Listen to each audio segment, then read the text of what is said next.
আমরা পেটের খিদের জন্য যেমন একে অপরকে মারতে পারি, তেমন একে অপরকে রক্ষা করতে তোদের মতো বাইরের শত্রুদের শেষ করে দিতে পারি। তোরা জঙ্গল ভালোবাসিস না, তোরা পাহাড়ও ভালোবাসিস না, তোরা শুধু নিজেদের প্রয়োজনে প্রকৃতিকে ব্যবহার করতে পারিস না, সব শেষ করে দিতে পারিস। প্রকৃতি যেদিন প্রতিশোধ নেবে সেদিন তোরা সভ্য লোকেরা কোথায় গিয়ে লুকবি? হ্যাঁ, আমরা আমাদের ক্ষতির দাম চাই। তোদের মতো আরো যারা আসবে তারাও নিজেদের জীবন দিয়ে আমাদের ক্ষতি মেটাবে। ওই আগুনই বুঝে নেবে সব হিসাব। সর্দারের কথা শেষ হতেই আদিবাসীদের দল উল্লাসে মেতে ওঠে। আরো কাঠ নিয়ে আসছে ওরা। লগলগে আগুনের শিখা আকাশ ছুঁয়ে ফেলছে। প্রচন্ড তাপে যেন শরীর গলে যাচ্ছে মোমের মতন। চামড়া পোড়ার গন্ধে ভরে যাচ্ছে জঙ্গলের বাতাস। শেষবারের মতন কান্তিলাল তার সর্বশক্তি দিয়ে চিৎকার করে ওঠে।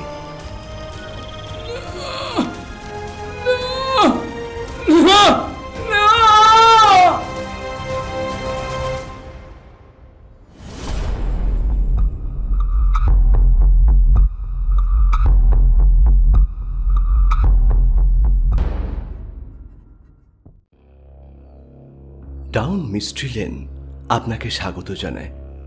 ভিন্ন স্বাদের রহস্য গল্প পেতে লাইক, শেয়ার এবং সাবস্ক্রাইব করুন আমাদের official YouTube channel down mystery lane. আজ আপনারা শুনবেন আহির তনিমা রায়ের লেখা বদ্ধ। আজকের গল্প পাঠে তমাল, শ্রমিক, শুভময়, তাপস এবং আমি মনতোষ। গল্পের প্রচ্ছদটি বানিয়েছেন লেখিকা নিজেই। সম্পাদনা তমাল, সামগ্রিক পরিচালনায় শ্রমিক। শুরু হচ্ছে আজকের গল্প আহির তনিমা রায়ের লেখা বদ্ধ।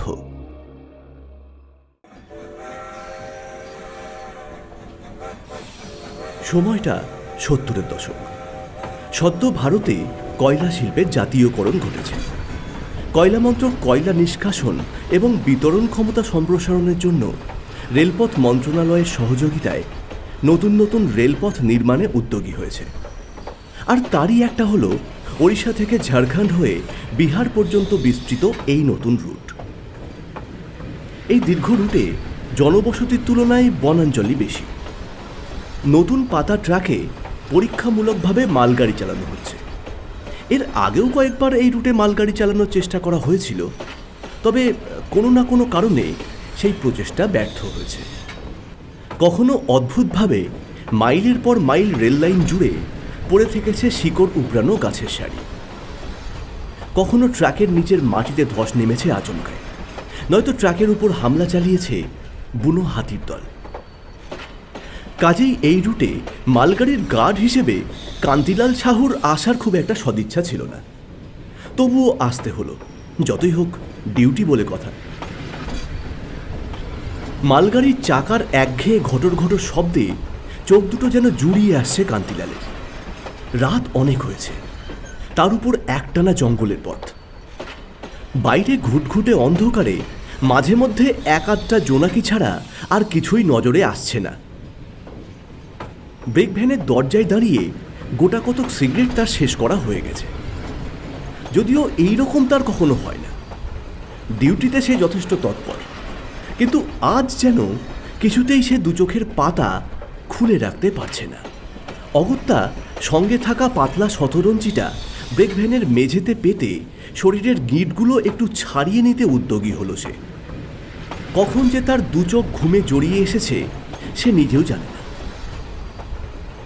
আচমকা এক তীক্ষ্ণ যান্ত্রিক শব্দে সজাগ হতেই পর মুহূর্তেই তীব্র ঝাঁকুনি খেয়ে বেশ কিছুটা গড়িয়ে গেল সে। কনুইতে চোট পেয়ে মুখটা তার বিকৃত হয়ে গেছে। প্রাথমিক ধাক্কা সামলে নিয়ে উঠে পড়তেই সে বুঝতে পারল গাড়িটা দাঁড়িয়ে পড়েছে। নিশ্চয়ই কিছু একটা চাপা পড়েছে। এই ঘন জঙ্গলের মধ্যে দিয়ে এগিয়ে চলা ট্রাকে আচমকা বন্য জন্তু জানোয়ারের আগমন কোনো অপ্রত্যাশিত ঘটনা নয়।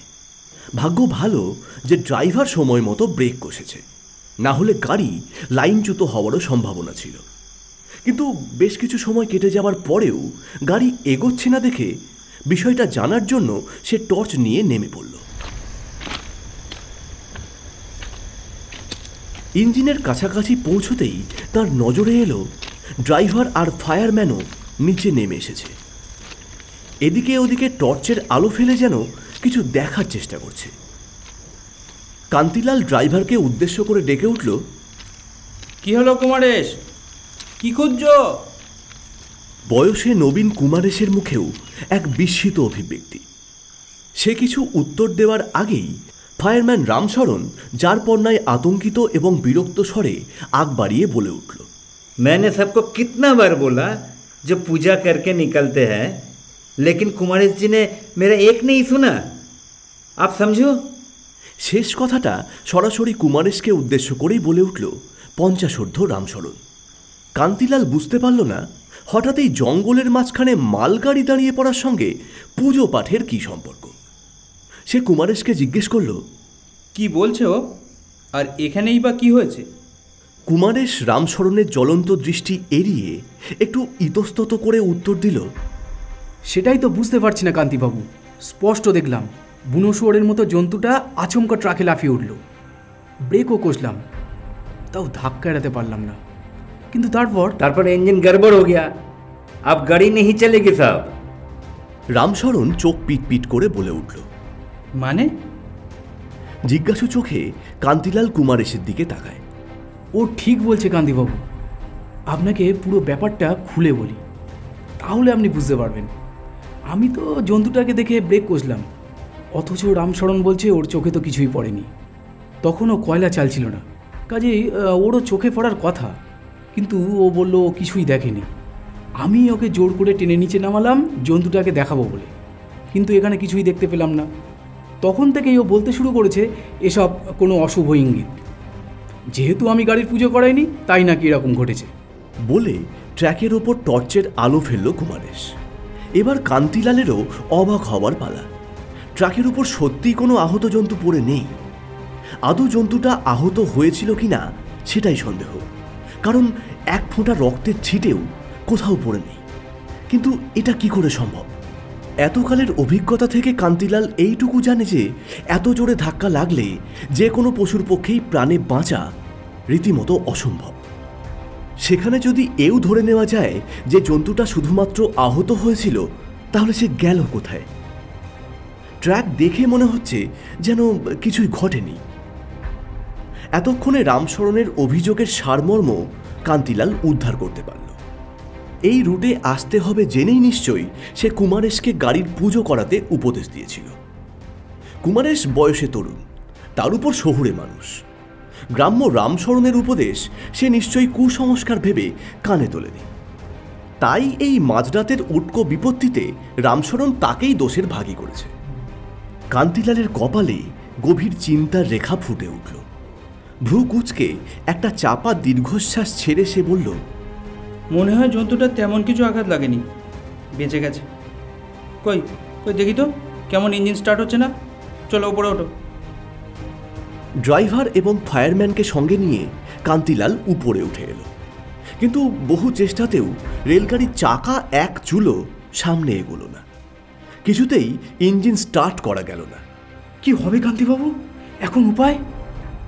কুমারেশকে বেশ বিচলিত দেখালো। দেখো, রুট ম্যাপ অনুযায়ী আর কিছুটা এগোলেই কিন্তু একটা ফ্ল্যাগ স্টেশন করার কথা। ওই পর্যন্ত পৌঁছতে পারলে স্টেশন মাস্টার আমাদের সাহায্য করতে পারে। ওনার অফিসে টরেটক্কা মেশিন থাকবে তো নিশ্চয়ই, খবর পাঠানো দরকার। কান্তিলাল কথাটা শেষ করতে পারল না। তার আগেই রামশরণ দুই হাত বুকের কাছে জড়ো করে প্রায় মিনতি করে বলে উঠল, साहब जी ऐसा मत कीजिए साहब जी, गाड़ी से मत उतरिए, जो होगा कल दिखा जाएगा, कुछ ठीक नहीं लग रहा है। আরে রাখো তো তোমার ঠিক ভুল, ভুলে যেও না তুমি ডিউটিতে আছো। আগে ডিউটি, তারপর বাকি সব। जान रहेगी तब ना करेंगे ड्यूटी। आप लोग पहले मेरा बात तो सुनो। এরপর রামশরণ যা বলল তার সংক্ষেপ এই দাঁড়ায় যে যখন এই রুটে রেল লাইন পাতার কাজ হচ্ছিল, তখন সেখানে শ্রমিক হিসেবে কাজ করতে এসেছিল তার मेरा एक दूर का चाचेरा भैया मजदूरी करने के लिए इधर आए थे, लेकिन काम का दौरान ऐसी भयानक घटना घटी कि एक एक करके सभी मजदूर भागने लगा। कभी कभी रात में ताबू के बाहर वो भयानक आवाज भी होती थी। कभी मटका में ताजा पानी लहू बन जाता था और कभी कभी तंदुरुस्त आदमी भी पागल होकर दूसरे के ऊपर हमला भी किया। इसीलिए मेरा चाचेरा भैया भी एक दिन कुछ साथियों के साथ भाग गया।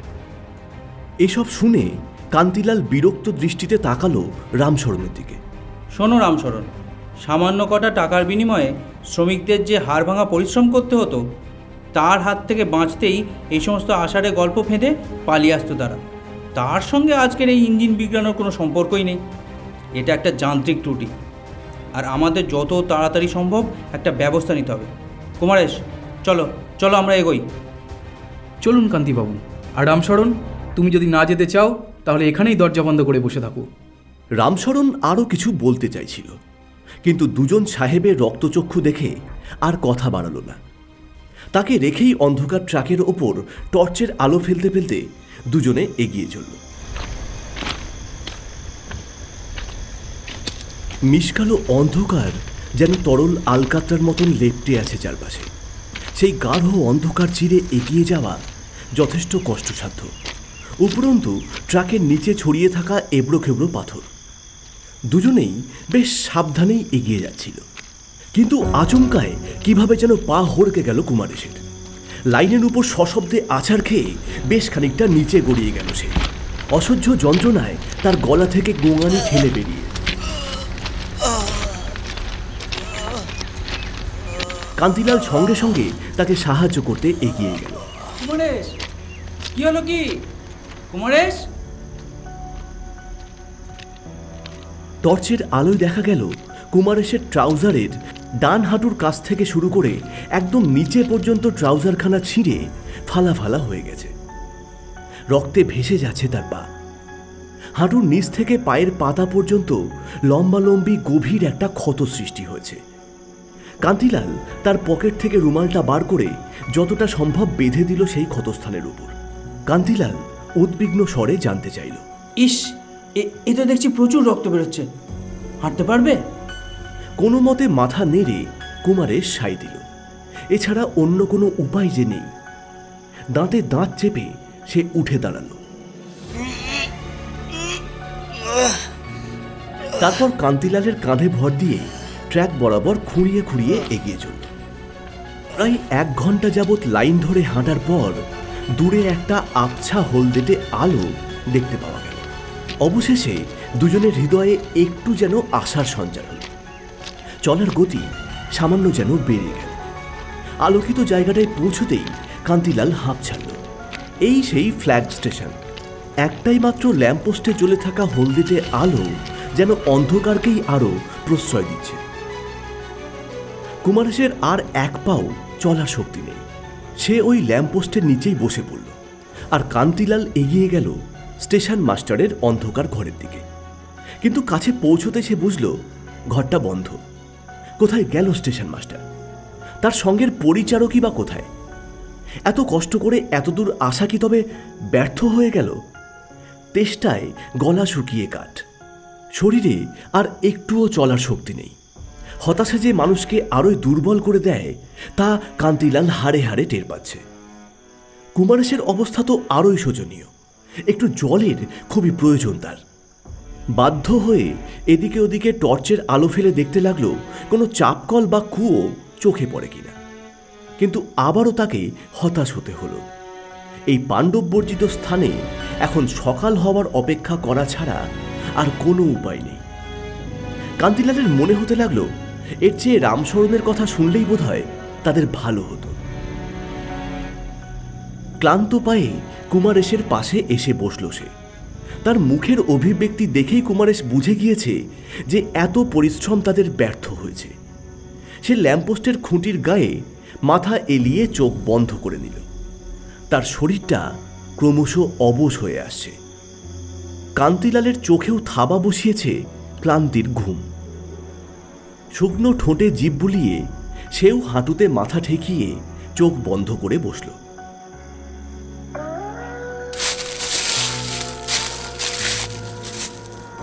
আচমকা খড়খড় শব্দে নড়ে উঠল অদূরবর্তী ঝোপের পিছন দিকটা। সেই শব্দে চমকে উঠল দুজনেই। কোনো বন্য পশু নয় তো, বুনো শুয়োররাও সাংঘাতিক হিংস্র হয়। কে? হাতের কাছে একটা লাঠিও নেই। মরিয়া হয়ে উঠে দাঁড়িয়ে দুহাত মাথার উপর তুলে জোরে জোরে নাড়তে থাকে কান্তি। যদি এই দেখে পশুটা ভয় পেয়ে পালায়। ঠিক এই সময় ল্যাম্পপোস্টের আলোটা যেন মুহুর্মুহু কেঁপে উঠল। চিরিক চিরিক শব্দ করে প্রায় নিভে এলো হলদেটে আলোটা। অন্ধকারে কয়েক গজ দূরের জিনিসও ভালো করে ঠাউর করা যাচ্ছে না। এমন সময় কান্তিলালের মনে হলো ওই ঝোপের দিক থেকে কোনো পশু নয়, এগিয়ে আসছে আবছায় একটা মানুষের অবয়ব। তার গায়ের রং অন্ধকারের মতোই মিশকালো। আরেকটু এগিয়ে আসতেই তার ঘোর কৃষ্ণবর্ণ মুখের উপর কাগজের মতো সাদা দুটো গোল গোল চোখ স্পষ্ট হয়ে উঠল। তার পরনে পোশাক নেই বললেই চলে। নিম্নাঙ্গে ছেঁড়া চটের বস্তার মতন কিছু একটা জড়ানো, কিন্তু ঊর্ধ্বাঙ্গ পুরোপুরি আলগা। এক হাতে বর্ষার মতন কোনো অস্ত্র। তার চেহারা দেখেই বোঝা যায় সে নিশ্চয়ই কোনো আদিবাসী সম্প্রদায়ের মানুষ। লোকটা সোজা এগিয়ে এসে কান্তিলালের মুখোমুখি দাঁড়ালো। তার দৃষ্টি ভারী অদ্ভুত হলেও মুখের অভিব্যক্তি পাথরে কোঁদা মূর্তির মতোই নির্বিকার। কান্তিলালের মনে হলো লোকটা নিশ্চয়ই তাদের কোনো ক্ষতি করতে চায় না, না হলে এভাবে তাদের সামনে এসে দাঁড়াতো না। সে হাত জোর করে বলে উঠল, জল খাবো, খাবার জল। আমরা বড় বিপদে পড়েছি। তুমি কি আমাদের ভাষা বোঝো? আমার কথা বুঝতে পারছো? আমাদের আমাদের একটু সাহায্য করতে পারবে তুমি? খুব খুব জল তেষ্টা পেয়েছে। জল খাবো, খাবার জল। একটু একটু জল হবে? কান্তিলাল হাত দিয়ে ইশারা করে বোঝানোর চেষ্টা করল। লোকটা বরফের মতন শীতল দৃষ্টিতে তাকে আপাদমস্তক দেখে চোখ ফেরালো কুমারেশের দিকে। তারপর আদিবাসী টানে জিজ্ঞেস করল, ওর কি হয়েছে বটে? চোট পেয়েছে, অবস্থা খুব খারাপ, রক্ত বন্ধই হচ্ছে না। ভেবেছিলাম ওই স্টেশন মাস্টারের কাছে ওষুধপত্র থাকবে, কিন্তু ঘরটাই যে বন্ধ। ও আর ফিরবে ক্লাই। লোকটা নিস্পৃহ গলায় জবাব দিল, মানে কোথায় গেছে? তুমি তুমি কিছু জানো? ও অনেক দূরে চলে গেছে বটে, আর আসবে ক্লাই। ওর আগের যে লোকটা ছিল সেও এভাবেই চলে গেছে বটে। যে একবার চলে যায় সে আর ফিরে আসে না। জঙ্গলকে যে ভালোবাসতে পারবে ক্লা, জঙ্গলও তাকে নিজের কাছে রাখতে পারবে না। তোরা কোথায় যাবি বটে? আমরা আমরা তো অনেক দূর যাব, কিন্তু আমাদের এই রেলগাড়ির ইঞ্জিন খারাপ হয়ে গাড়িটা লাইনে দাঁড়িয়ে পড়েছে। আমরা এসেছিলাম স্টেশন মাস্টারের কাছে সাহায্য চাইতে, কিন্তু এখন তো কিছু বুঝতেই পারছি না যে কি করব, কি যে করি। তুমি আমাদের একটু সাহায্য করবে? কান্তিলালের কণ্ঠে অসহায়তা ফুটে উঠল। লোকটা আরেকবার কুমারেশের দিকে তাকিয়ে বলে উঠল, তোরা আমার সঙ্গে গায়ে চল, আজ রাতটা ওখানেই থাকবি বটে। কান্তিলাল একবার লোকটার দিকে আরেকবার কুমারেশের দিকে তাকালো। তার পা থেকে তখনও গলগল করে রক্ত ঝরছে। কোনো রকম চিকিৎসার ব্যবস্থা না করলে ছেলেটার প্রাণ সংশয় পর্যন্ত হতে পারে। সে কুমারেশের পাশে বসে তাকে জাগানোর চেষ্টা করে। কুমারেশ, অনেক কষ্টে কুমারেশ চোখ মেলে তাকায়। কুমারেশ, কান্তিলাল তাকে যতটা সম্ভব পরিস্থিতিটা বুঝিয়ে উঠতে রাজি করায়। দেখো, এর সঙ্গে যাওয়া ছাড়া আমাদের আর কোনো। তার সাহায্যে এবং এক প্রকার মনের জোরেই কুমারেশ উঠে দাঁড়ায়। আদিবাসী লোকটা একটা শক্ত মতন গাছের ডাল জোগাড় করে আনে। সেটাই ভর দিয়ে কুমারেশ এক পায়ে খোঁড়াতে খোঁড়াতে এগোতে চেষ্টা করে। কান্তিলাল তাকে ধরে রেখে আদিবাসী লোকটার দেখানো পথ অনুসরণ করে।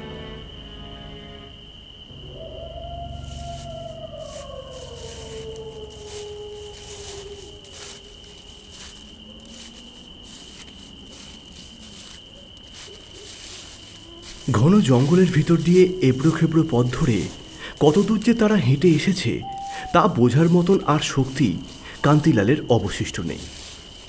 কুমারের যে কী করে এতটা পথ এইভাবে হেঁটে এলো এটাই সব থেকে আশ্চর্যের। সারা রাস্তা কেউ কোনো কথা বলেনি, বলার মতন অবস্থাও ছিল না কারোর। যে করেই হোক গ্রামে পৌঁছানোটাই ছিল তাদের প্রধান উদ্দেশ্য।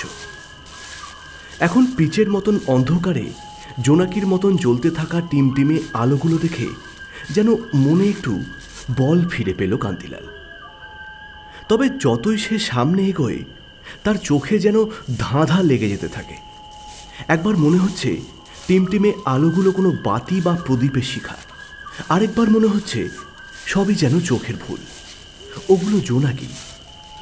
তেষ্টায় এমনই গলা শুকিয়ে গেছে যে লোকটাকে জিজ্ঞেস করতে গিয়েও গলা থেকে কোনো শব্দ বার হলো না। হঠাৎই কি এক বুনো ফুলের গন্ধ যেন তার চেতনা ফিরিয়ে আনল। শরীরের ভিতরটা যেন নিমেষেই চনমনে হয়ে উঠল। চোখ বড় বড় করে সামনে তাকাতে সে বুঝতে পারল কোনো ভুল নেই। ওই তো দেখা যাচ্ছে বড় বড় পাতার ছাউনি দেওয়া গোল গোল ঝুপড়ি।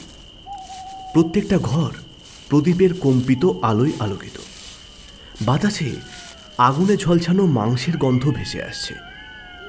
আদিবাসী মানুষটা কাঁচা মাংস পুড়িয়ে খায় ঠিকই, কিন্তু এই সময়ে এত রাত্রেও জেগে থাকে এরা। কান্তিলালের মনে প্রশ্ন জাগে। জঙ্গলের নরম মাটি পার করে শক্ত পাথুরে জমির উপর পা রাখতেই এক অদ্ভুত সুর কানে ভেসে এলো, যেন একদল মানুষ একই সুরে গুনগুন করে গান গাইছে। সেই সুর আনন্দ বা দুঃখের নয়, কি যেন একটা আছে ওই সুরে, যেন কোনো ঘুম পাড়ানিয়া গান। অথচ সেই গান শুনে বুকের মধ্যে কেমন যেন অস্থির অস্থির লাগে। একে একে গ্রামের মানুষগুলো চোখে পড়ছে কান্তিলালের। ইতস্তত ছড়িয়ে ছিটিয়ে থাকা মানুষগুলো কেউ দাঁড়িয়ে আছে, কেউ বা বসে রয়েছে, অথচ কেউই কোনো কাজ করছে না। পাথরের মতন অবিচল তারা, তেমনই তাদের মুখের অভিব্যক্তি। অথচ স্থির দৃষ্টিতে তারা তাকিয়ে আছে যেন এই দিকেই, যেন তারা এদেরই আসার অপেক্ষা করছিল। কান্তিলালের কেমন যেন অস্বস্তি হয়। সে কুমারেশের কানের কাছে মুখ নিয়ে গিয়ে কোনো মতে বলে, কুমারেশ, দেখেছ? কোনো উত্তর আসে না তার দিক থেকে। সে মাথাটা নিচু করে খুঁড়িয়ে খুঁড়িয়ে হেঁটেই যাচ্ছে যন্ত্রচালিতের মতন। কান্তিলালের কথাটা যেন তার কানেই পৌঁছয়নি। ইতিমধ্যেই একটা ফাঁকা চত্বরে এসে পৌঁছেছে তারা। তাদেরকে পথ দেখিয়ে নিয়ে আসা লোকটা তার সঙ্গীদের সঙ্গে নিজেদের ভাষাতে কিছু একটা বলছে। এক জায়গায় জটলা করে দাঁড়িয়েছে তারা। কান্তিলাল এই ফাঁকে চারপাশটায় একবার চোখ বুলিয়ে নেয়। এখানে আন্দাজ 20-25টা ঘর রয়েছে, তবে মাঝরাত পেরিয়ে গেলেও কেউই সম্ভবত ঘুমোয়নি। হয়তো আজ কোনো পরব আছে এদের। একপাশে কাঠের আগুনে আস্ত একটা জন্তু পোড়ানো হচ্ছে শিক ঢুকিয়ে। বেশ কিছু আদিবাসী মহিলাও রয়েছে, তবে কান্তিলাল তাদের দিকে তাকাতে পারছে না। প্রত্যেকের দেহই প্রায় অনাবৃত। তারা আগুনের কাছটায় দাঁড়িয়ে আছে, তবে গুনগুন করে গানটা যে তারাই গাইছে সেটা বোঝা যাচ্ছে। এখন তোরা আমার সঙ্গে আয় বলেই সেই আদিবাসী লোকটা তাদেরকে পিছন পিছন যেতে ইশারা করল। বেশ কয়েক কদম এগিয়ে একটা ঝুপড়ির সামনে দাঁড়ালো সে। ঝুপড়িটার কোনো দরজা নেই, ভিতরে মশালের মতন কিছু একটা জ্বলছে। সেদিকে দেখিয়ে লোকটা বলল, এখানে বস, আমি তোদের জন্য জল আর খাবার নিয়ে আসছি। লোকটা চলে যেতেই কান্তিলাল কুমারেশকে নিয়ে সেই ঝুপড়ি ঘরে প্রবেশ করল। পরিষ্কার নিকানো মাটির মেঝেতে আরাম করে পা ছড়িয়ে বসল সে। কুমারেশও বসেছে। তার পায়ের দিকে তাকিয়ে কান্তিলাল অবাক হল। তার পায়ের গভীর ক্ষতস্থান থেকে রক্ত পড়া অনেক আগেই বন্ধ হয়ে গেছে, বরং রক্তটা শুকিয়ে জায়গাটা কালচে হয়ে রয়েছে। কান্তিলাল তাকে এই ব্যাপারে কিছু বলতে চাচ্ছিল, কিন্তু তার আগেই দুটো বড় বড় পাতার মোড়ক হাতে নিয়ে সেই লোকটা হাজির হলো। মোড়কগুলো তাদের দিকে এগিয়ে দিয়ে বলল, খেয়ে নিতে। তার সঙ্গে আরও একটা লোকও এসেছে। সে দুটো বড় আকারের মাটির পাত্রে করে তাদের সামনে জল রেখে গেল। খিদে তেষ্টায় কাবু কান্তিলাল এবং কুমারেশের আর কোনো দিকে খেয়াল থাকল না। যতক্ষণে তারা জল এবং খাবার খেয়ে তৃপ্ত হলো, ততক্ষণে যেন তাদের চোখ এক নেশাচ্ছন্ন ঘুমে জুড়ে আসতে শুরু করেছে। তারা যে যেখানে বসেছিল সেখানেই শরীর এলিয়ে দিয়ে যেন বাহ্য চেতনা হারিয়ে ঘুমের সাগরে তলিয়ে গেল।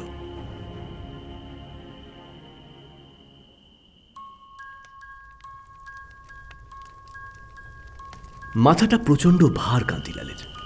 চোখের পাতায় যেন কেউ আঠা লাগিয়ে দিয়েছে। শত চেষ্টাতেও চোখ মেলে তাকাতে পারছে না সে। পিটপিট করা চাউনি দিয়ে কেবল এক ঝাপসা লালচে আলো তার নজরে আসছে। খুব গরম লাগছে, অথচ ঘুমটা যেন কিছুতেই ভাঙতে চাইছে না।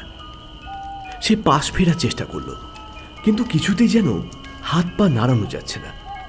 খুব অদ্ভুতভাবে তার মনে হচ্ছে সে যেন ঠিক শুয়ে নেই, যেন তার শরীরটা কোথা থেকে ঝুলে রয়েছে। সারা শরীরে অসহ্য যন্ত্রণা। কেউ কি ঘুমাচ্ছে? কান খাড়া করে কান্তিলাল শুনতে চেষ্টা করে। হ্যাঁ, ঠিকই তো, এ তো কুমারেশের কণ্ঠস্বর। নিশ্চয়ই ছেলেটা পায়ের যন্ত্রণায় কাতরাচ্ছে। কিন্তু তার নিজের শরীরে কিভাবে এত ব্যথা হলো? তার তো কোথাও আঘাত লাগেনি। একটু একটু করে তন্দ্রাচ্ছন্ন ভাবটা কেটে আসছে কান্তিলালের। অনেকটা জোর করেই চোখের পাতা খুলল সে। লালচে আলোর উৎসটা চোখে পড়েছে। সেই আগুনটা, যে আগুনে আদিবাসী লোকগুলো মাংস পোড়াছিল। কিন্তু এখন আগুনের শিখাটা যেন 10 গুণ বেড়ে গিয়েছে। বড় বড় কাঠের টুকরো দিয়ে সাজানো আগুনটা যেন চুল্লির শিখার মতন লকলক করছে। ফটফট শব্দে পুড়ছে শুকনো কাঠ। সেই আগুন ঘিরে দাঁড়িয়ে রয়েছে আদিবাসীদের দলটা। একে অপরের হাত ধরে মানব শৃঙ্খল রচনা করে এক লয়ে দুলে দুলে সবাই কি যেন বলছে। কোনো মন্ত্র নাকি গান? কেমন যেন ঘোর লেগে যাচ্ছে সেই সুর শুনতে শুনতে।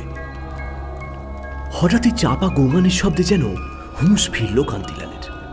মাথাটা কাত করে পাশে তাকাতেই তার বুকের মধ্যে দিয়ে হিমশীতল এক আতঙ্কের স্রোত নেমে গেল। কুমারেশের শরীরটা শূন্যে ঝুলছে। তার মাথাটা ঝুঁকে রয়েছে সামনের দিকে, চিবুক ঠেকেছে বুকের উপর। ঠোঁটের কষ বেয়ে লালা গড়িয়ে নামছে। হাত দুটো মাথার উপর তুলে শক্ত করে দড়ি দিয়ে বেঁধে শরীরটাকে ঝুলিয়ে দেবে। মাটি থেকে অন্তত 1 ফুট উঁচুতে ঝুলছে তার দড়ি দিয়ে বাঁধা পা দুখানা। কান্তিলালের মুখ থেকে একটা অস্ফুট চিৎকার ছিটকে এলো। সে মুহূর্তেই কুমারেশের কাছে ছুটে যেতে চাইল, কিন্তু এ কি, সে পা বাড়াতে পারছে না কেন? মাথা ঝুঁকিয়ে নিজের পায়ের দিকে তাকাতেই সে বুঝতে পারল একা কুমারেশ নয়, সেও ঝুলছে মাটি থেকে ফুটখানেক উঁচুতে। দড়িতে বাঁধা হাত দুটো এমন অসাড় হয়ে গিয়েছে যে আদৌ সেগুলো আছে কিনা তাও পর্যন্ত টের পাওয়া যাচ্ছে না। এতক্ষণে সে বুঝতে পেরেছে কেন তার সারা দেহে এমন অসহ্য যন্ত্রণা। কতক্ষণ ধরে যে সে এইভাবে বটগাছটার ডাল থেকে ঝুলে আছে কে জানে। কিন্তু কেন তাদের এই অবস্থা করেছে এই মানুষগুলো? তারা তো ওদের কোনো ক্ষতি করেননি। কি চায় ওরা? শরীরে যন্ত্রণা ছাপিয়েও আচ্ছন্ন করে ফেলছে বুকের ভিতরে ত্রাস। অতি কষ্টে গলা তুলে সে চিৎকার করে বলে উঠল, কি চাও তোমরা? কেন বেঁধে রেখেছ আমাদের? সেই ছায়া ছায়ায় নরনারীদের সমবেত রক্তচক্ষুর দৃষ্টি তাদের দিকেই প্রসারিত হলো। তীব্র ঘৃণা মিশে রয়েছে সেই দৃষ্টিতে, যেন তারা কোনো নরকের জীবের দিকে তাকিয়ে রয়েছে। এবারে সেই সর্দার গোছের লোকটা তাদের সামনে এসে দাঁড়ালো। আমাদের ছেড়ে দাও, আমরা তো তোমাদের কোনো ক্ষতি করিনি। তোমরা কেন আমাদের এইভাবে যন্ত্রণা দিচ্ছ? দয়া করো আমাদের ওপর। আমাদের পরিবার আছে, ছোট ছোট বাচ্চারা আছে। আমাদের ছেড়ে দাও প্লিজ। প্লিজ আমাদের ছেড়ে দাও, দয়া করো। আর আমাদের পরিবার, আমাদের বাচ্চারা, তাদের কোনো দাম নেই না তোদের কাছে? তোরা যখন তাদের মারিস। আমরা আমরা মেরেছি? হ্যাঁ, তোরা মেরেছিস। তোরা তোরা আমাদের পরিবারকে শেষ করে দিয়েছিস, আমাদের ঘর ভেঙে দিয়েছিস, আমাদের খাবার কেড়ে নিয়েছিস। সর্দারের কথা শেষ হতেই সমস্বরে আওয়াজ উঠল। কান্তিলাল ঘোলাটে দৃষ্টিতে উন্মত্ত আদিবাসী দলটার দিকে তাকিয়ে তাদের কথাগুলো বোঝার চেষ্টা করল। তার জানা মতে এই রেললাইনের কাজের জন্য কোনো আদিবাসী বস্তি ধ্বংস করা হয়নি। তাহলে এরা এসব কি বলছে? তবে কি সত্যি এই রেলপথের কারণেই এইসব নিরীহ আদিবাসী মানুষগুলোর জীবনে এমন চরম সংকট নেমে এসেছে যে এরা এই হিংস্র পথ বেছে নিয়েছে? কান্তিলাল তাদের বোঝানোর শেষ চেষ্টা করে। আমি বুঝতে পেরেছি তোমাদের সঙ্গে অনেক বড় অন্যায় হয়েছে। আমি কথা দিচ্ছি, তোমরা আমাদের ছেড়ে দিলে আমরা ফিরে গিয়ে তোমাদের কথা সরকারকে জানাবো। সরকার তোমাদের জন্য ঠিক একটা না একটা ব্যবস্থা করবেই। তোমাদের যা ক্ষতিপূরণ প্রয়োজন সব ব্যবস্থা হবে। আমাদের ছেড়ে দাও প্লিজ। কান্তিলাল কথা শেষ করতে পারে না, তার আগেই আকাশ বাতাস কাঁপিয়ে এক পৈশাচিক অট্টহাসিতে ফেটে পড়ে লোকটা।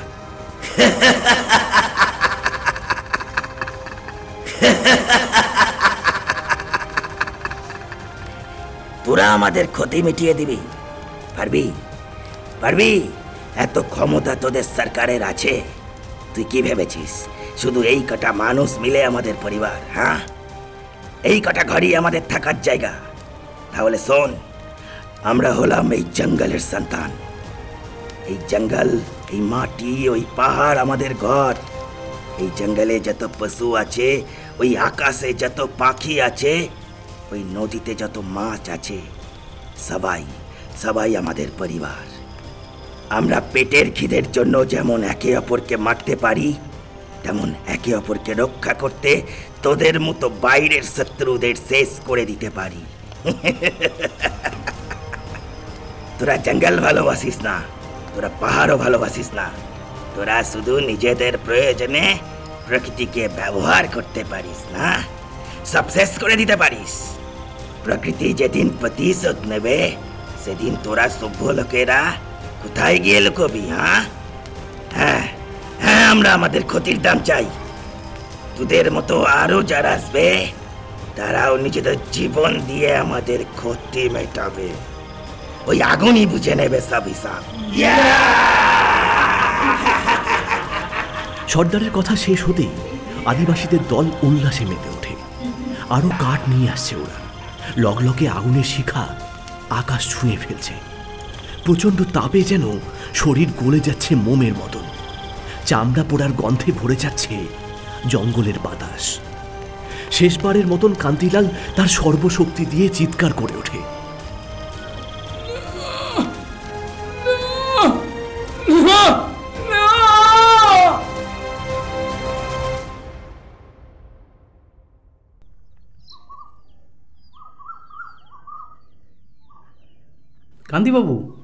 কান্তিবাবু উঠুন।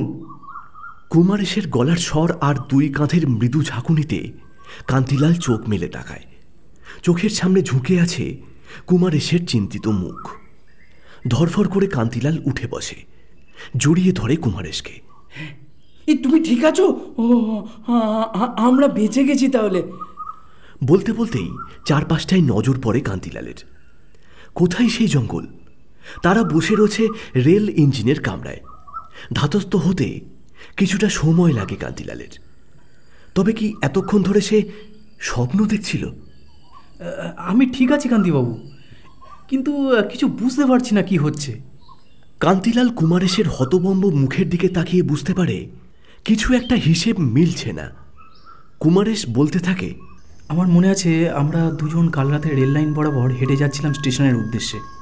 একটু আগে ঘুম ভাঙতে দেখি আমরা দুজন এখানেই শুয়ে আছি, আপনিও ঘুমাচ্ছেন, কিন্তু রামশরণ কোথাও নেই। আপনাকে ডাকলেও আপনার ঘুম ভাঙলো না। নিচে গিয়ে রামশরণকে অনেক খুঁজলাম, কিন্তু পেলাম না। আমার মাথায় এটাই ঢুকছে না, আমরা কাল রাতে এখানে ফিরলাম কখন, আর কেনই বা ফিরে এলাম? একই অবস্থা কান্তিলালেরও। তারও কিছু মাথায় আসছে না, সে আর কি উত্তর দেবে। এমন সময় তার চোখ পড়ল কুমারেশের পায়ের উপর, যেখানে গত রাতের আঘাতের বিন্দুমাত্র কোনো চিহ্ন নেই। কান্তিলাল বিস্মিত কণ্ঠে বলে ওঠে, তোমার পায়ে চোট লেগেছিল না? চোট? কই না তো। বলে নিজের পায়ে হাত বোলায় কুমারেশ। কান্তিলাল নিজের মাথা চেপে ধরে বসে থাকে। অসহ্য যন্ত্রণায় ফেটে যাচ্ছে মাথাটা, সবকিছু কেমন যেন গুলিয়ে যাচ্ছে। দুজনে মিলে সিদ্ধান্ত নেয় আরও কিছুক্ষণ অপেক্ষা করবে রামশরণের জন্য। তারপরেও সে না ফিরলে অগত্যা দুজনে মিলে হাঁটা শুরু করবে। কিন্তু কয়েক ঘন্টার অপেক্ষার পরেও যখন রামশরণ ফিরল না, কান্তিলাল কুমারেশকে বলল, এইভাবে বসে থাকা সম্ভব নয়। জানি না কপালে কি আছে। এখন দিনের আলো আছে, তবুও একটা কিছু উপায় করা যাবে। রাত নামার আগে যদি কোথাও পৌঁছতে না পারি, জানি না কি হবে। কান্তিবাবু, শেষবারের মতো ইঞ্জিন চালু করার চেষ্টা করব। রামশরণের জায়গায় আপনি যদি... কান্তিলাল সম্মতি জানালো। প্রায় আধ ঘন্টা চেষ্টার পর অবশেষে গাড়িটা ট্রাকের উপর এগোতে শুরু করল।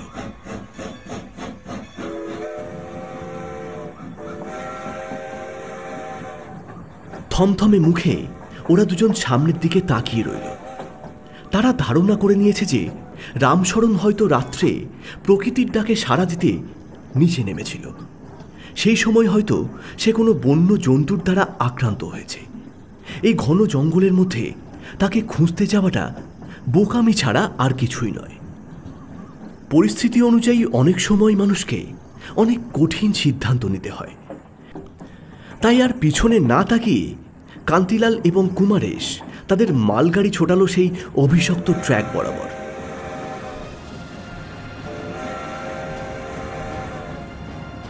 কিন্তু সময় যেন এক অদ্ভুত আবর্তে ঘোরাচ্ছে তাদের। রুট ম্যাপ অনুযায়ী অনেকক্ষণ আগেই তাদের চলে আসার কথা ছিল পরবর্তী স্টেশনে, অথচ দুপুর গড়িয়ে বিকেল হতে চলল। এখনো পর্যন্ত কোথাও তারা পৌঁছতে পারল না। এ তো সড়ক নয় যে পথ ভুল হবে, একটাই তো ট্র্যাক, সেই ট্র্যাকেই তো এগোচ্ছে গাড়িটা। কিন্তু কিন্তু সত্যি এগোচ্ছে কি? দুজনের মনেই ধন্ত জাগে। তারা খিদে তেষ্টার কথা ভুলে গিয়েছে। দেখতে দেখতেই সন্ধে নেমে আসে। জঙ্গলের আনাচে কানাচে জ্বলে উঠতে থাকে জোনাকির আলো। ঘামে ভেজা অবসন্ন শরীরে কান্তিলাল যন্ত্রের মতন কয়লা ছুড়ে যাচ্ছে আগুনে। হঠাৎই তার মনে হলো জ্বলন্ত আগুনের রংটা যেন অতিরিক্ত লাল, ঠিক যেন সেই স্বপ্নের মতন। বিষয়টা কুমারেশকে বলার জন্য তার দিকে তাকাতেই কান্তিলাল দেখতে পেল কুমারেশ পাথরের মতন স্থির হয়ে তাকিয়ে আছে সামনের দিকে, যেন তার শরীরে প্রাণের কোনো অস্তিত্বই নেই। ঠিক সেই সময় কান্তিলালের চোখে পড়ল কুমারেশের ডান পাটা রক্তে ভিজে সপসপ করছে। কামরার মেঝেতেও রক্তের ধারা গড়িয়ে চলেছে। আতঙ্কে কান্তিলালের শ্বাস রুদ্ধ হয়ে আসে। কোনো অদৃশ্য শক্তি যেন তার কণ্ঠ রোধ করতে চাইছে। সারা শরীরটা যেন অবশ হয়ে আসছে তার। সে বুঝতে পারে গাড়ির গতি দ্রুত কমে আসছে। কোথায় পৌঁছলো তারা? আস্তে আস্তে কুমারেশ ঘাড় ঘোরাচ্ছে। প্রচণ্ড এক আতঙ্ক নিয়ে কান্তিলাল দেখল কুমারেশের চোখের মনির জায়গায় রক্ত শুকিয়ে থাকা গভীর দুটো ক্ষত। তার মুখের চামড়া মৃতদেহের মতন ফ্যাকাশে। কালচে ঠোঁট দুটো নাড়তে নাড়তে সে বলছে, আমরা পৌঁছে গেছি, আমরা পৌঁছে গেছি, আমরা পৌঁছে গেছি। সঙ্গে সঙ্গেই আপনা আপনি সামনের দিকে মাথা ঘুরে গেল কান্তিলালের। চেতনার শেষ বিন্দুটুকু দিয়ে সে উপলব্ধি করল গাড়িটা এসে দাঁড়িয়েছে গত রাতের দুঃস্বপ্নে দেখা সেই স্টেশনে।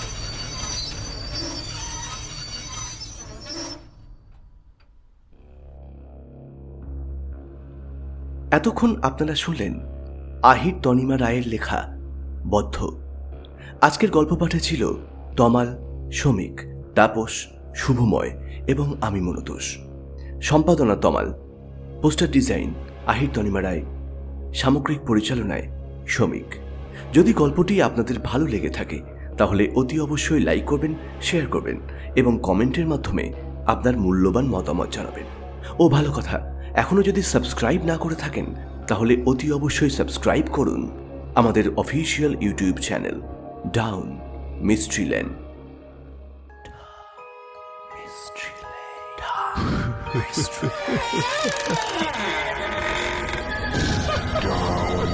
Mystery Lane.